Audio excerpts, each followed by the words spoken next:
Tuh, dua.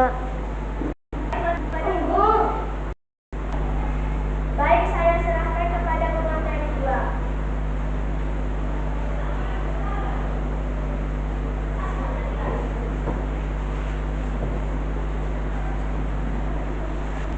Kegiatan VOC di Indonesia.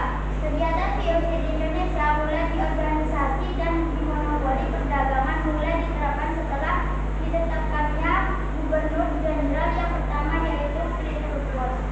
Untuk menjalankan monopoli perdagangan VOC membuat peraturan sebagai berikut.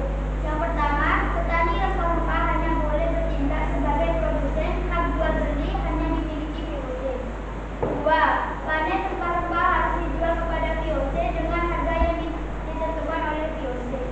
Yang ketiga, barang kebutuhan sehari-hari seperti peralatan rumah tangga, garam dan kain harus dibeli dari VOC dengan harga yang ditentukan VOC. Pengaruh monopoli perdagangan. Pedagang lokal Indonesia tidak dapat berdagang dengan bebas dan semua penuh keterpaksaan. Rempah-rempah dijual harganya sangat turun. Setiap kerajaan hanya mengizinkan rakyat menjual hasil bumi kepada VOC. Sebaliknya, VOC menjualnya kembali ke Eropa dengan harga yang sangat tinggi. Rakyat menjadi miskin dan sengsara. Saya lanjut kepada pemateri 3 untuk membacakan makalah.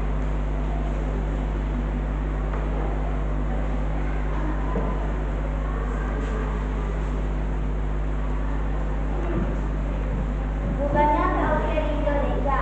1. Para pegawai VOC banyak yang melakukan korupsi. 2. Banyak pegawai VOC yang tidak cakap sehingga pengendalian monopoli perdagangan tidak berjalan sebagaimana mestinya. Lina, jatuh ke papan. Jatuh ke papan.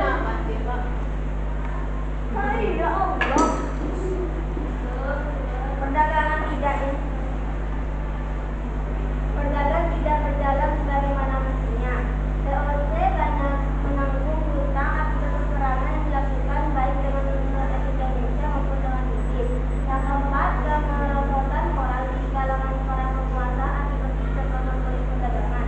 Yang kelima, tidak berjalannya berarti penyerahan wajib dan penelitian aturan ringan yang dioptikan untuk mengisi kas VOC yang kosong. Yang keenam, banyak prajurit VOC yang mati akibat menghadapi pengaruh.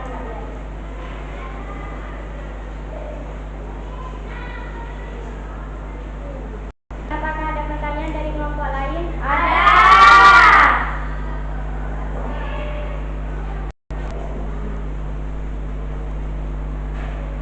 Saya perwakilan dari kelompok 1 ingin bertanya pengaruh monopoli perdagangan. Baik, saya